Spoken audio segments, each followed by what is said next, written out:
ladies and gentlemen, it is time for the weekly three. We got some stuff to get to. We still got pros and cons to get to.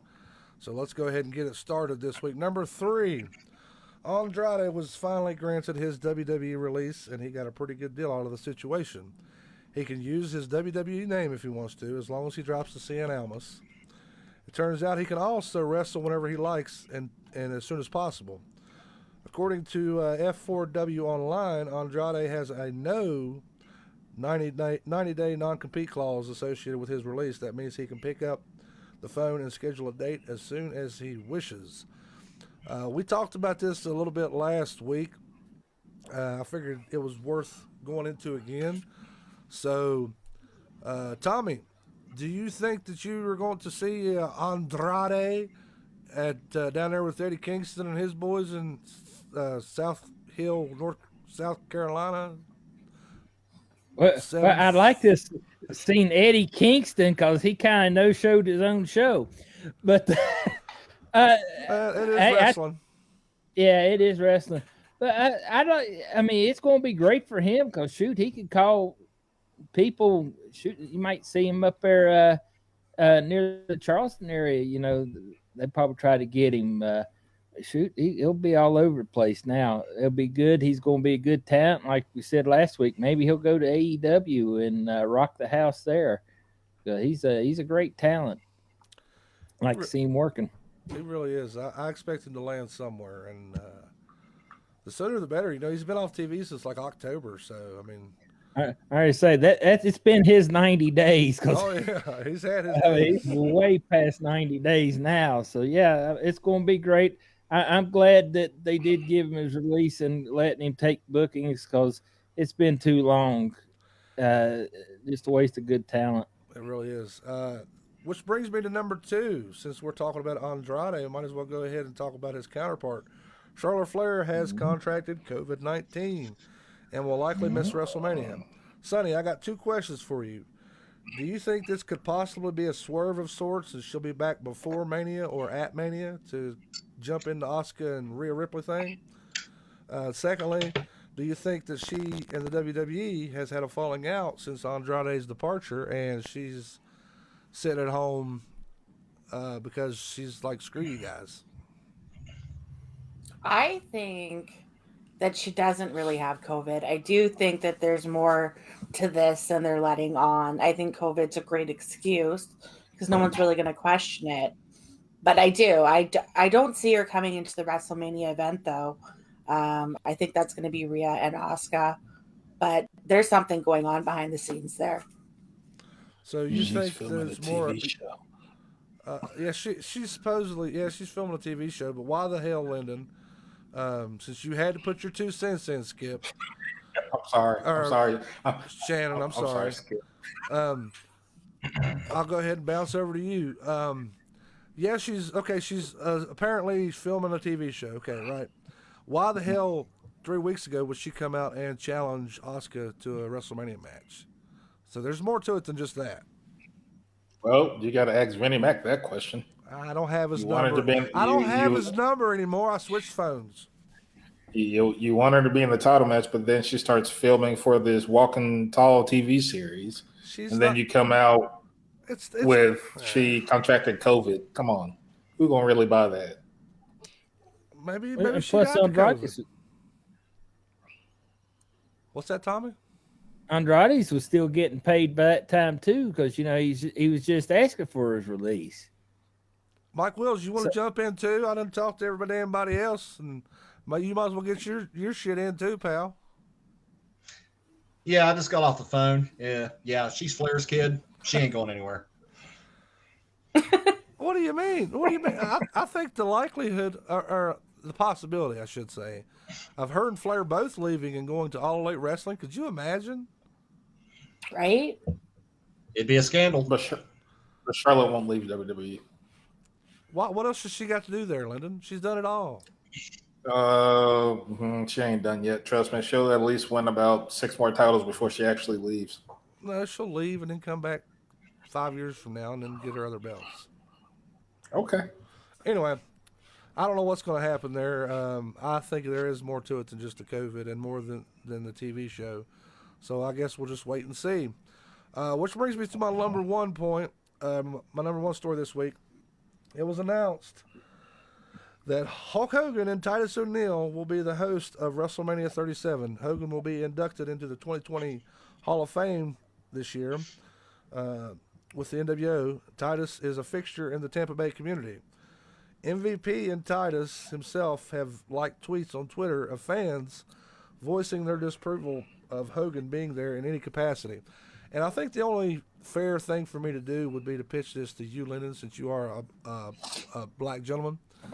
And before I get your take on this situation, I want to play a clip for people at home.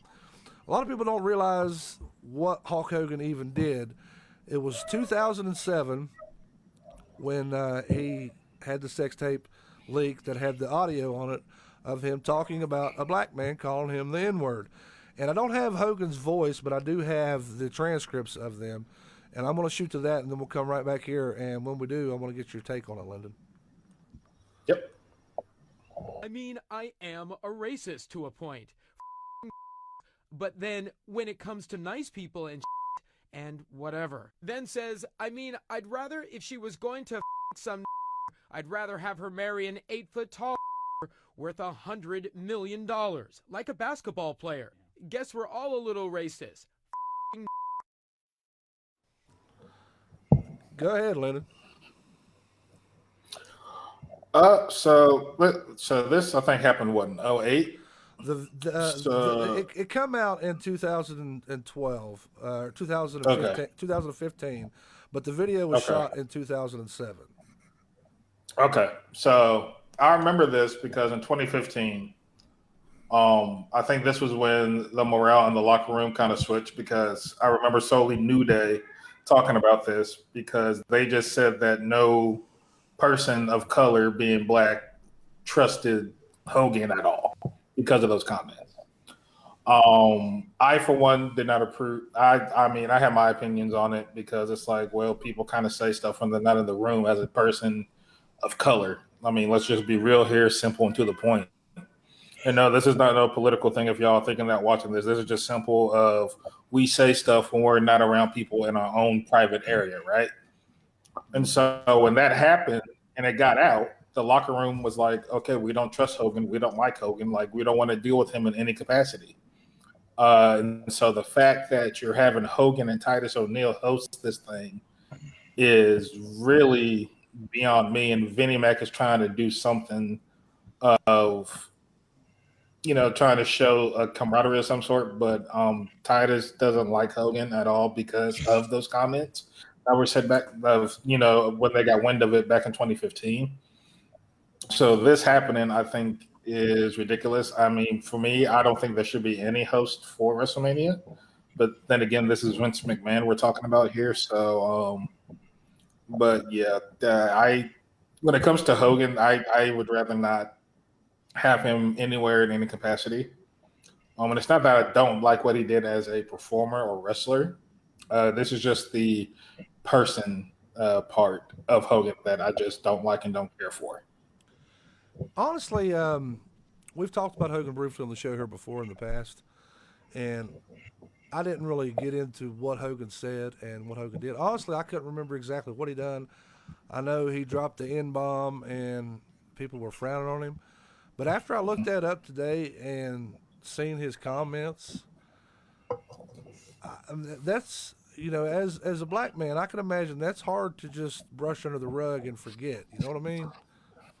Yeah, you can't, and something like that, you can't brush under the rug. You can't brush it under the rug. It's not like, he said it in good color, even, I know you should never say it as a white man, but it's not even like he said it in, like Vince McMahon did with John Cena on Raw years ago. It's not like that. He was doing it in such a derogatory way. The most derogatory way you could use that word is how he was using it. And that's not cool.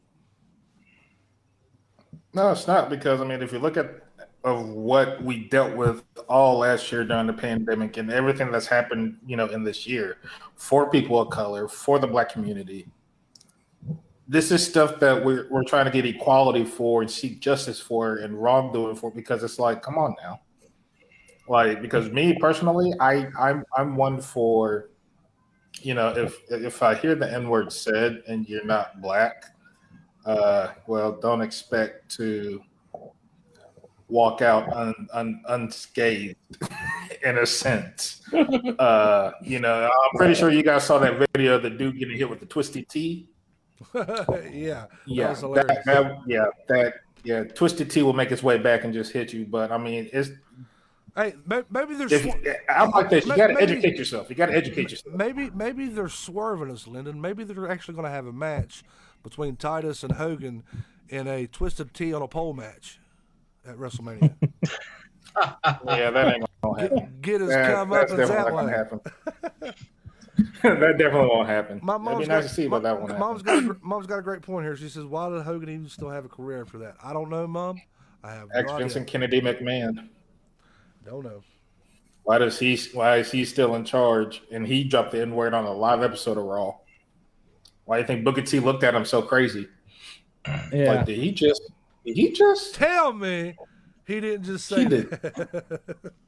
Well, you gotta think how long when WWF and WWE's been going, how long did it take for them to get a first champion of color?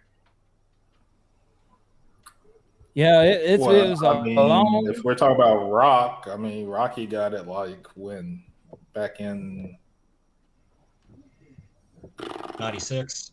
I think 96. Rocky got it was right. 96. But it was 97, 98. Well, that was his Intercontinental Championship he got. Right. But WWF Championship, I think it wasn't until like maybe like 97, 98. Right, but a good 40 years within the company, though. Yep. And WCW was what, Ron Simmons in the early 90s? Damn. Yep, that was Ron Simmons. Yep. And that was over 100 years there. Right. And then I think in WWE it was just Rocky Johnson and Tony Atlas that won the. So, wow. That's my Tony Atlas laugh. I ran into that picture of me and Tony Atlas the other day when I was looking through pictures. Well, everybody take a drink. Tom and Matt Tony. Yeah. Wow.